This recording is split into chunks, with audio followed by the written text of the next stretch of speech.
Well, it happens to be my birthday today. Um, 53 years old. Holy crap. I remember when I used to think that 53 was like ancient, but now it's a new beginning. Uh, it's pretty amazing how everything is relative when you get older, and it's uh, it's all relative. You're always growing and always learning, and I'll never stop growing and learning. Um, I get a lot of hope from people who are in their 60s and 70s or 80s even, who are, if not super alive physically, super alive mentally. What I mean by that is one can be intellectually alive um, for a long time.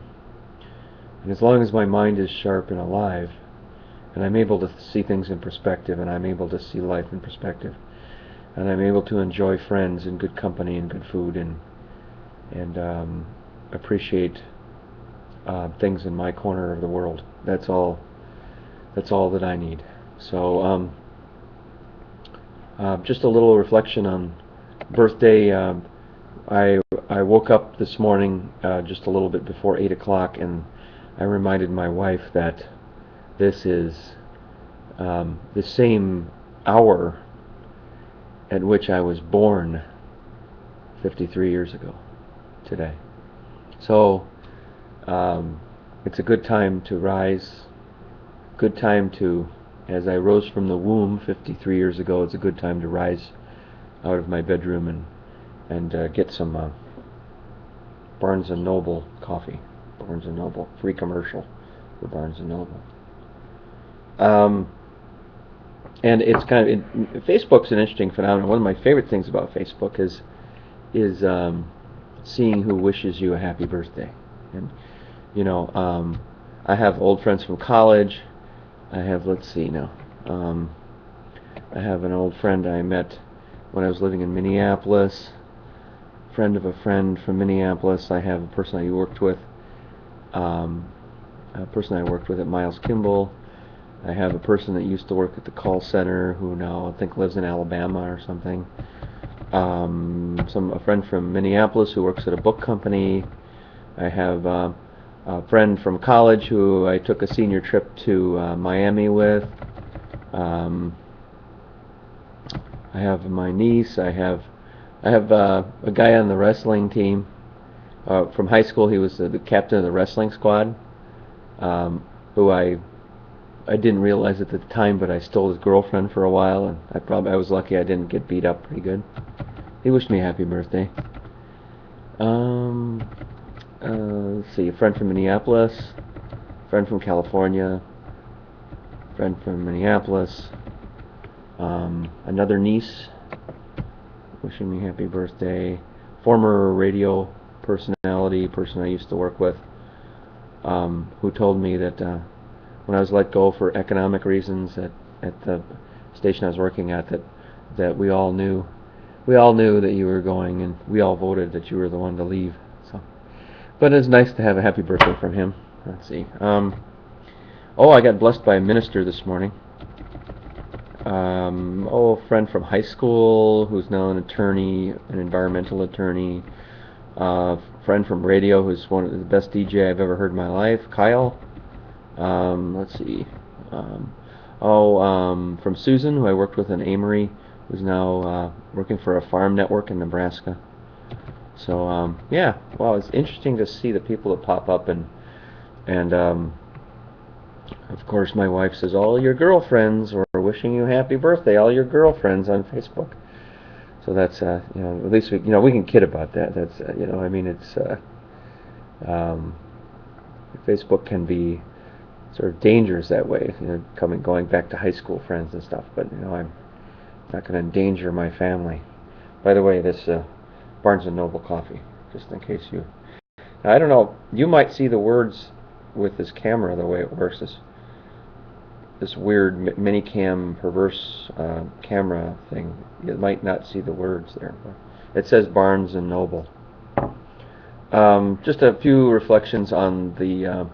I have about a week to read my book, and as usual, I'm waiting till the last minute to read my book for book club. My book club book is called Shelter Me, and here's some of the reviews. It's about a young woman who loses her husband at an early age, and she's trying to struggle as a single mother. Some people that like the book say, and Juliette Fay, by the way, is the author. The first book I read by her. One of the comments says, "I loved Shelter Me. The premise shook me up, though. As a mother of young kids, I can't even imagine how we would ever deal with losing a husband in an accident. It was a joy to get inside Janie's head." Janie's the main character, and join her world. Her struggles to get herself and the kids through every day. No wonder Rice Krispies will have to do for dinner sometimes. The book is full of humor and various forms of love, and the details of life are captured just right. Juliette Fay has woven a fine story full of interesting and quirky characters. Oh, there we go. Just another Facebook thing. Oh, a sister of a friend of my brother's, Colleen, wished me. Yes, I've got my iPhone out. Now, this is kind of cool. iPhones are fun, aren't they? Aren't they great? So you get notifications. It's like having a computer in your pocket. Is that a computer in your pocket, or are you just glad to see me? Terrible humor, I'm sorry. Okay, I'm going to play some Pandora music. Oh, maybe it can't go. Cannot connect to Pandora. Why is that? Oh. Okay. I just got wished happy birthday by Sandy, who is one of the best Words with Friends players I've ever played. She was like the knockout cheerleader that I was afraid to talk to in high school. But of course, there's the danger of Facebook. No, she's happily married. Gosh darn it. I can't find Pandora. iPhones are fun, aren't they? It says, cannot check your network connection and try again. My network is fine. So anyway, I was going to try to play Pandora. There's another site that I found that was really neat too. It's called Stitcher. It's like the Pandora of news. And you can play like stuff like my brother has this podcast called Will's Band of the Week, and so you can play stuff on there. Let's see if it's going to play. It's not going to play, is it? And I've got the Writer's Almanac on here. Anyway, so I'll do another thing on podcasts. But yeah, my brother has this thing where he reviews. He's got his friends, two of his best friends, and they have a little studio up in his attic at his house, and they play their favorite.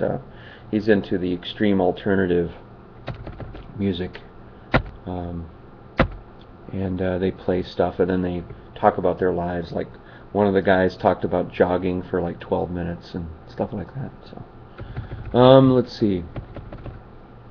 Another couple reviews of Shelter Me, which I've got the first 40 pages read. Okay, not a lot, but it really is captivating, talking about the struggles of this young woman.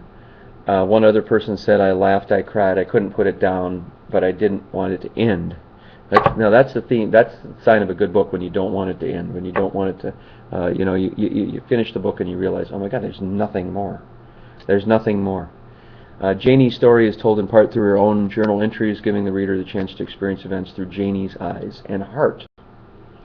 It's been a long time since I got into the story of a book enough that it kept me up late reading it. So, Fay has captured some of the truths we're all discovering, that life can change drastically in an instant, that help can come from surprising places. That the life. That's the fun thing about life, and even with tragedy, then people show up in your life after tragedy that you don't realize will, and that changes the direction of things. And the Facebook phenomenon is just a small representation of how different people react. The people that wish you happy birthday are not the ones that you think, but it is some indication on who cares and who doesn't. So, small indication. But when there's a big tragedy, and there are people that come to your aid that sometimes you don't expect, that's kind of the fun part. couple of other things. Let's see. Juliette Fay um, does a remarkable job of weaving storylines and current events through her plot. Janie, the young widow, struggles to cope with her grief and anger and demands of being a 24/7 single parent. So, a single parent, any single parent out there is going to relate well to this. I have a friend who's just getting divorced, and it's a mess, and now she's got to be dealing with being a single parent, and she's had her mental health issues, and oh my gosh, I can't imagine people going through divorce or losing a spouse, and how much that radically changes. I would think what I would do is I would just get radically involved with things, whether it's the church or a book club, or I'd have my coffee clutches with Rick and Herman, and I'd try to immerse myself in things, or Starbucks with my friend Tim, or any kinds of I don't know. I guess my instinct would be not to sit home and just mope, right? That's probably not very good. So, I don't know if there are any single parents watching this. That's got to be a traumatic event, and I guess I feel lucky every day that I have a wife who cares, who really cares about her family, and I'm just blessed with that. So, we'll leave it at that. And there's no such thing as a perfect family, perfect marriage. It's what you do to build it. And those little things you say each day to each other. That it's not that it takes dramatic effort all the time, but it's that consistency of the little things you say to each other. So there we go. I've just said it. But yeah, it's. I think that this book, Shelter Me, has a message that one can find love when life changes drastically. That one can still find love in the most wonderful places. That we're here to help. And if there's a purpose to life, we're here to help each other. That's it. One said, one final thought here. Another reviewer says, not since The Color Purple has a novel had this kind of emotional impact on me. Within the first few pages I was sobbing. In the next few pages I was laughing hysterically. It is a wry, thoughtful, sad, funny tour de force written with such insight and wisdom that I was gobsmacked. What the heck is gobsmacked? G-O-B-S? What does that mean? Gobsmacked. I was gobsmacked to learn the author is only 38 years old and this is her first novel. I can't wait to read the next and the next and the next. She captures big and small moments with such poignancy that I felt almost as if I were a voyeur. These characters are real to me as now as any of my friends and relations. By the time I reached the inevitable ending, I was sobbing again. I love the book, and you will not be disappointed. So there's a week from tomorrow is the book club on November 10th already. Hard to believe. And we're going to be looking at this book. And I like the book club too because it takes not just about the book, but it takes interesting directions on how we feel about our lives and things. And yes, we do need more male members. So if you want to go to the library a week from Saturday, any males are needed. We've had a couple males show up and then they don't show up anymore. I tend to be the most consistent male in the book club, so at least over the last 8 months. So again, 53, and I don't feel too much older. So and I'm lucky to have my health, and I'm feeling good after a bad flu bug last weekend. I didn't even feel like YouTubing, and when I don't feel like YouTubing, I know that there's something wrong. There was like a wicked virus going around, and my wife is kind of getting it now. So she's been so nice this morning, wishing me happy birthday, and she says she's got to make a cake and everything. I don't think she has to. She doesn't feel good, so I'll just tell her she doesn't have to do it. Goodbye. Have a good day.